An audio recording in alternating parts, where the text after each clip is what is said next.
My name is Raf Awulola Olayinka. So I'm from Nigeria. I came to Deutschland about 7 years now. I studied banking and finance in Nigeria. So I'm now working in event management here in Berlin now.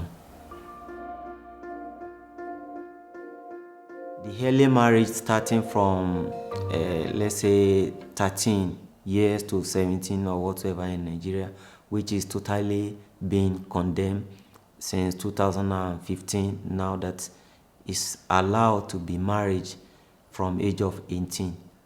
Early marriage is the situation whereby you don't have the knowledge where you are going, what to do, and you're being given to a man to be there as a wife. That is the early marriage.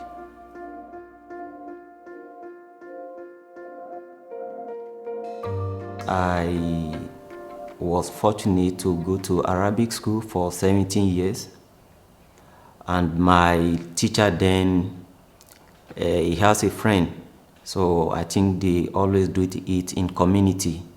So he has a friend and he has two wives, and I think if I could remember, I was around 14 years old then. So his friend asked to bring a small child, I think maybe 13 years old, as a sadak. In Arabic they call it sadak.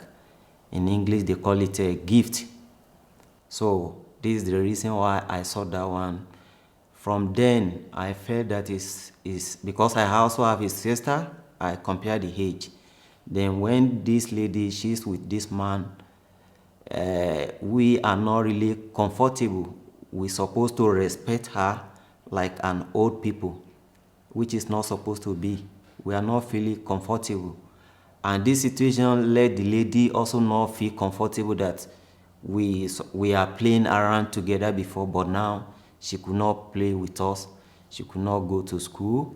She only there for cooking or for children, for child, and for errand job for the man, and then for the other wife, for the senior wife.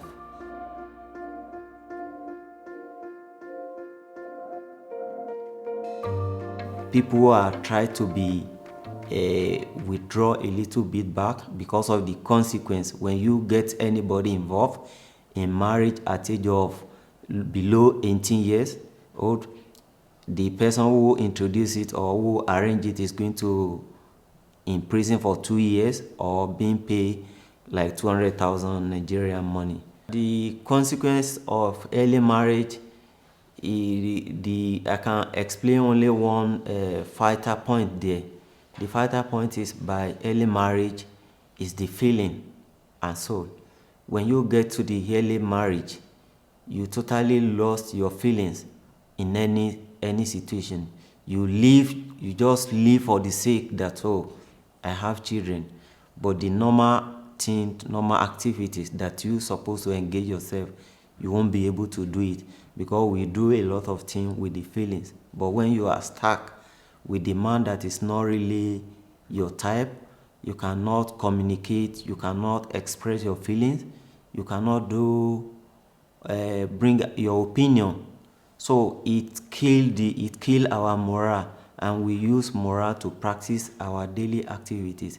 And from there, it extended to the children, because when the mother is not really okay, she's not fine, she's not have a good education, it definitely affect the children.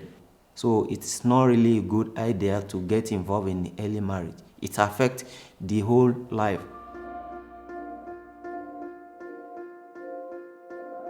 The female genital mutilation is whereby the women are being circumcised between the 0 to 15 years age without their knowledge. In Nigeria, I think it's performed maybe between the age of 3 and 7. All over the world, I think almost 200 million being affected all over the world. The experience is so terrible, and the part of FGM, female genital mutilation, is not really something that we should be hiding, or we should not talk about it every day in our daily life. because it affects a lot of women. I know somebody personally, which till today, she's still feeling the pains.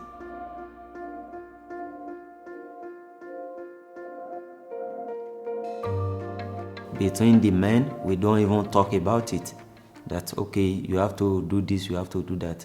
People don't really talk about it, so it can be definitely condemned if there is a real awareness and then they explain the consequence about it. Men should try to engage more about this particular program to create the awareness, to talk, to ready to listen. What is the pain, where it is come from, how it works, how it happens.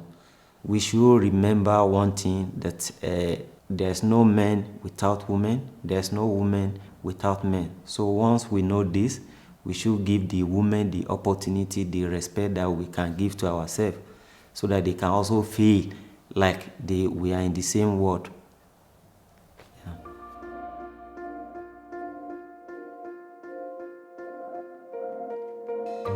We should try to empower the women, mostly the young children who are coming up, to be able to change the world. They can only change it through the education, through the awareness for the children, maybe starting from school.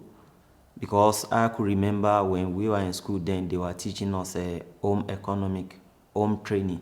So such a sex education is not part of this home economic. But I believe when they introduce this from child, when they are in school, all of them will have it in their memory to grow it that is not good. And then they need government support to stop all these things. And I believe the government involvement is the major aspect of it. Because if there is law, there won't be such an idea. We need the government to make it enforcement for anybody who are engaged in early marriage or forced marriage.